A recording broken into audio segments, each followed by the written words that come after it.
I love portraits. I pretty much draw it all the time, specifically if it's portraits of women. Some of my favorite artworks include very saturated colors, very saturated backgrounds, or very dynamic poses, or just dynamic shadowing. At the end of the day, portraits is one of my favorite things to experiment and my favorite things to draw. And today, I'm going to show you how I do it. I love collecting references that has a nice bounce of light, like right here on her cheekbone and on her chin and a little bit on her nose bridge. Reflections of light is another really great way of playing around with portraits. Or it could be something like with the hat covering the eyes. That's something that I can think of, like coming up with some ideas to play around with color and even play around with like some character design with it. Or it could be the lighting. Like this piece is really nice with like really colorful lighting in the background and very blown lighting on the face and very sharp, harsh shadows like right here on the nose, under her chin, and even on her neck. Or it could be a mix of both, the bounce of the light of the skin and also the sharp shadows as well. Dramatic with the lighting, very dramatic with the shadows. Or very dramatic in the poses. There's just a lot that you can play around with. Or sometimes it could be simply because of texture. Moral of the story, I love playing around. References is a really great way of practicing not only portraits, but also get inspiration from it as well. So this is the reference that I use. I made a very loose sketch. I try not to go too much into details. As you can see, I actually use black for the sketch and I use a very textured brush to just put down the shapes and to pretty much work on the facial structures of the face. So in this portrait, I'm going to be drawing one of my original characters. I still haven't had a name for her, so bear with me, but I've been drawing her a lot over the years. So now that we have the sketch, we're going to work on the flats. So typically what I do, I would have the sketch set to multiply, and then underneath it, if this can move, there we go. Underneath it, I will add a flat color, which would be the skin color. And I'm going to take the lasso tool and very loosely, I'm going to outline around the entire character. So that's going to be the base skin color. And then I'm going to add a new layer, add a clipping mask. And now I'm going to color the rest of the character. So I'm going to color her hair first.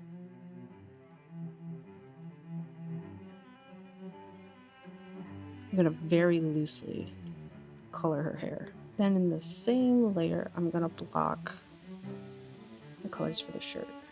Give it a little bit of a light blue. And then the earrings, I'm going to make it gold.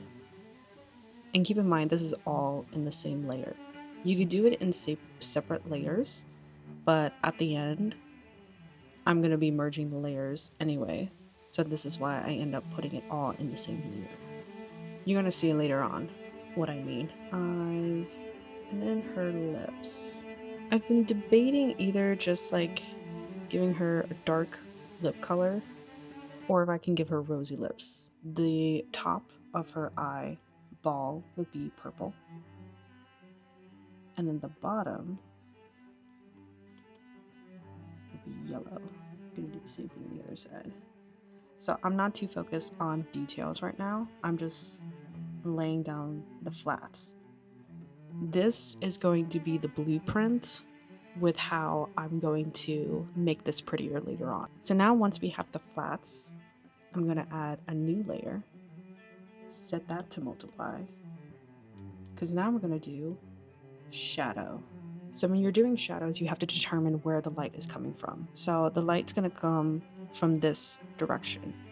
So if the light is coming here, then the shadow is going to be on the left side of the face. Just gonna put the shadow right on the left side of her face to try and get rid of like all this mess that's going on outside of the hair. You just go to your layer and then make sure that this layer is above your flats and do a clipping mask. And now once you determine the shadow, then you go back and start fixing where the shadow resides. So since the light is coming from the right side of her face,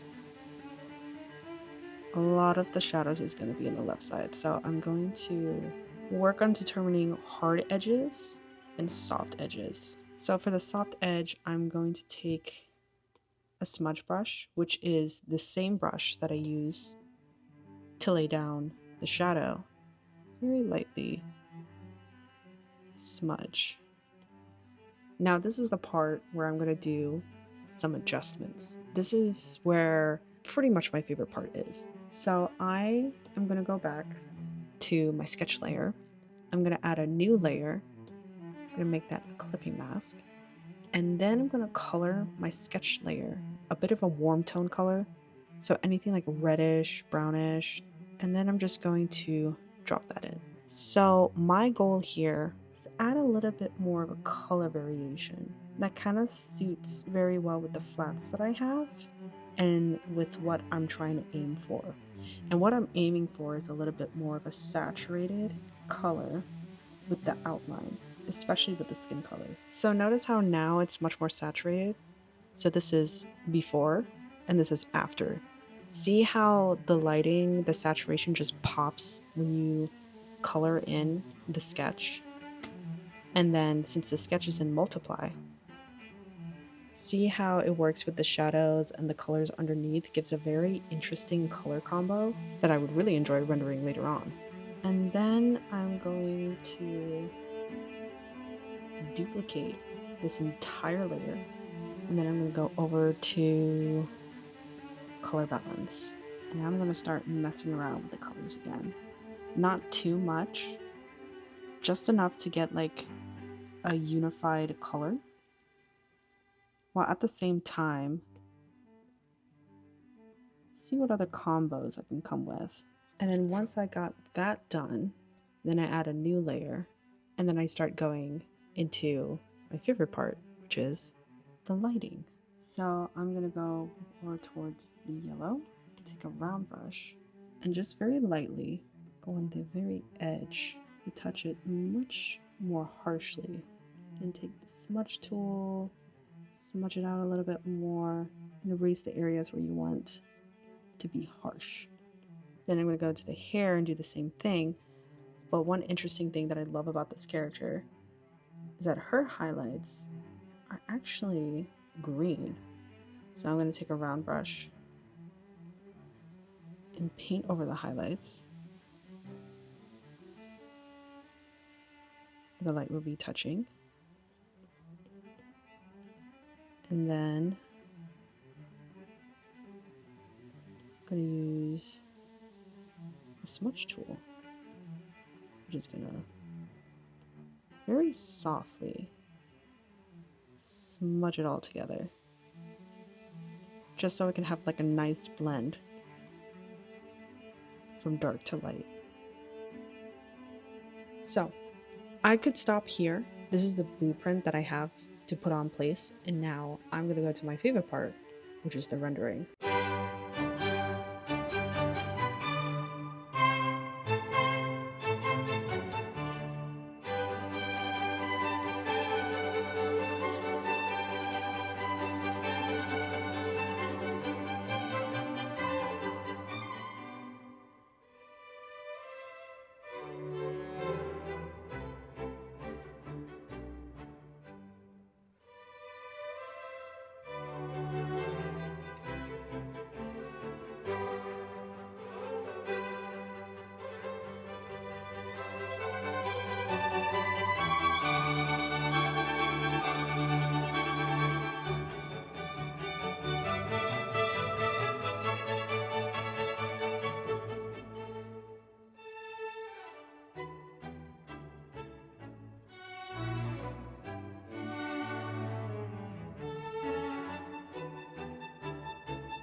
And here's the final piece. This video is just a quick breakdown on how I draw portraits while also experimenting with colors and experimenting with different expressions in my pieces.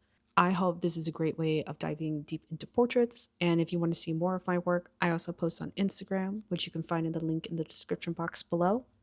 And yeah, thanks for watching, and I'll catch you guys on the next one.